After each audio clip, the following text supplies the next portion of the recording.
G'day, ZiggyD here. Recently I had the good fortune to go to 2K in Australia to try the new Evolve build, including the Behemoth Monster and the new Hunters. In this video I want to talk about my experiences with the Behemoth, and I want to address the question as to whether the Behemoth is pay to win. Now, when the DLC model for Evolve was announced as having classes that you would pay to unlock to be able to play as, people were rightfully concerned that the developers would make these classes too strong, or that they would be imbalanced, and you would be able to gain an advantage by unlocking and paying for these classes, thus making the game pay to win essentially. This all hinges on whether the new monsters were too strong, and a lot of people feared that the monsters would be introduced strong to encourage people to buy them. It makes a bit of sense from a business perspective, because if you want people to buy the new class, then making it strong is a good way to go about that. So I played about 3 or 4 hours of Behemoth so far, and I got to play against the Behemoth as a number of different hunters as well, and I can safely say for you guys that I don't believe that the Behemoth is pay to win. So first let's talk about the overall design of the Behemoth, and then I'll talk about why exactly I think he's not pay to win. So the Behemoth is massive. He is a very slow-moving, heavy-hitting monster. He is toweringly tall.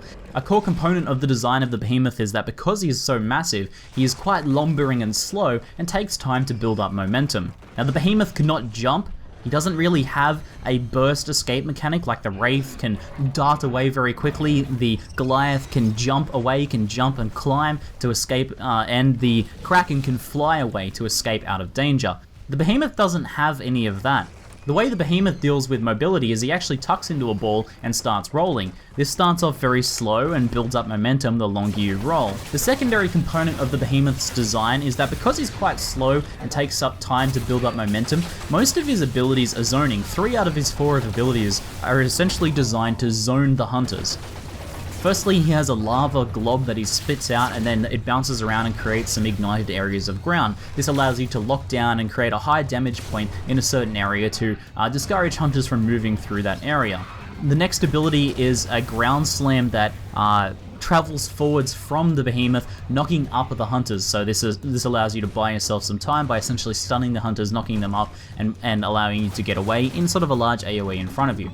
And then the third zone, which is especially zoning based, allows you to create a giant cliff at a targeted location. Now, as this levels up, it gets taller and wider at the same time.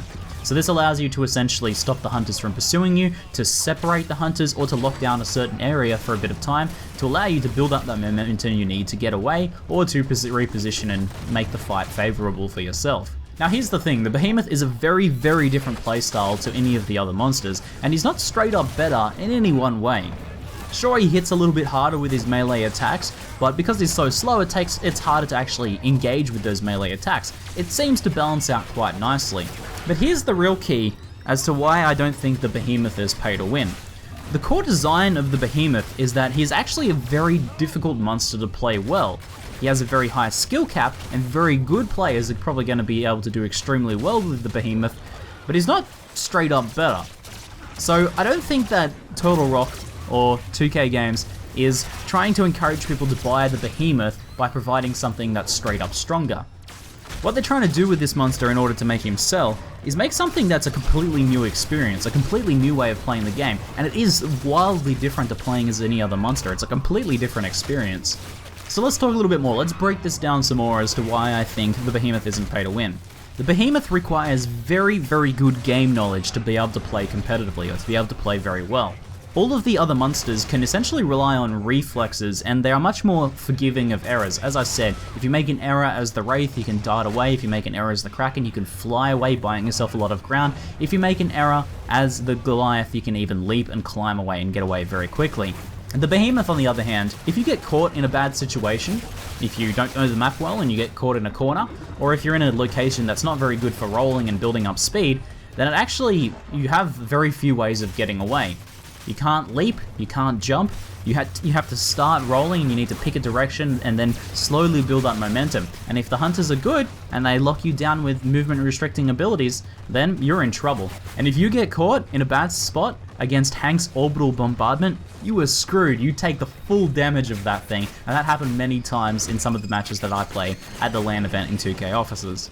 So the Behemoth requires good map knowledge to be able to pick paths around the map. You need to know what are the smooth open areas that you can roll through, what paths can you path through to be able to build up momentum and get away from the hunters. When you do reach max momentum while you're rolling, you can gain a lot of ground on the hunters. It's probably one of the fastest traveling ways as a monster in the game, but it takes a lot of time to do that, and it takes a lot of planning of routes. You need to know the routes that you'll travel.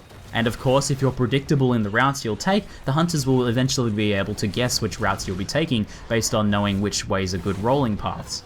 So even good map knowledge for rolling can be countered by good map knowledge from the hunters. Secondly, you need good map knowledge for zoning. You need to know the locations where you can put your walls down, the choke points where you can zone with lava globs, and the areas that you can feed in safely while still being able to buy yourself time with some of your zoning abilities and still be able to move away and build up momentum to roll away if you need to escape. Next up, all of the skills are pretty high skill cap. He has a Wraith-like grab that is shorter range. What it does is essentially provides a long duration stun on the hunter by pulling towards you and they fly towards you slowly.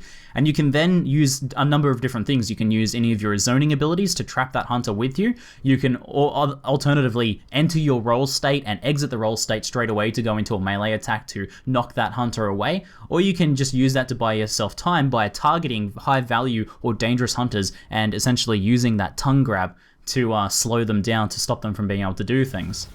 As I've already said, the zoning skills all take a lot of game knowledge and map knowledge to be able to use well, but they also take good aim as well. Where the spot at which you actually aim the wall is very important because environmental factors, terrain and things can actually block the wall from spawning. So you need to be able to pick good areas that you know the wall will be able to spawn in and actually block movement and restrict movement. I mean, if the hunters are on the high ground and you put that wall in a low ground section, the wall's not going to do anything, they're just going to be able to jump straight over it. So overall, my impressions of the Behemoth were actually really favourable. I had a lot of fun playing as him. He really sort of hits on my strategic and tactical side because you really need to think about exactly where you engage, exactly how you're going to move, and exactly how you're going to get away if things go south. That sort of thing is important with all of the monsters. Knowing the map well, knowing the good feeding locations, knowing where you can fight the hunters and have an advantage is good for all of the monsters, but they're so much more forgiving of mistakes, especially the Wraith. You see the Wraith as such a good pub stomper because if you make a mistake, you can get away so easily and so quickly. You have your, you have your decoy, you have your dashing ability, and you can get away so easily. The Behemoth does not have that. So the Behemoth is definitely not a beginner-friendly monster, and because he is paid DLC to be able to play as, that means he's going to be the sort of DLC that people are going to pick up if they want a new and difficult experience in Evolve. And of course, the good news is to keep in mind that if you want something new and fun to hunt against, then the Behemoth you can play against without actually having to buy the DLC. So you can play on your regular hunters and hunt the Behemoth, and you guys, when the Behemoth releases, are going to be having a very good time with that, because it's an exceptionally fun monster to hunt as well. Seeing it build up momentum, trying to plan against it, trying to imagine the path it's going to take, and then getting that sweet orbital bombardment on it is so very satisfying. I'm typically a monster player, and I almost had as much fun hunting the Behemoth as I did playing him.